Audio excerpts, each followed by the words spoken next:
So Rod, what do you think of the results?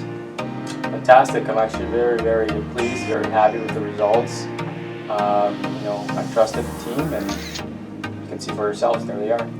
Have other people commented on it? Or? Yeah, colleagues, friends of mine, family, they even say I look younger, so.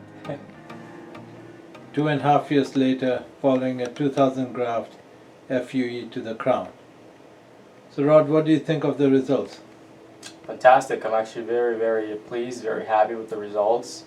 I trusted the team, and you can see for yourselves, there they are. Have other people commented on it? Or? Yeah, colleagues, friends of mine, family, they even say I look younger, so.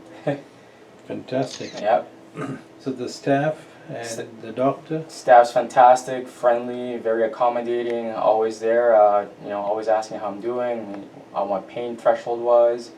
Doctor was fantastic, always there as well, step by step, letting me know what the next step was going to be, what to expect. Nothing but good things. To anybody thinking of a hair transplant, what would you say to them?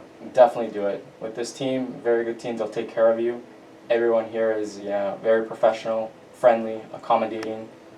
They'll treat you right. And you're not showing us your face for privacy reasons, right? That is correct, yeah. I'm a private person, so that's a personal choice.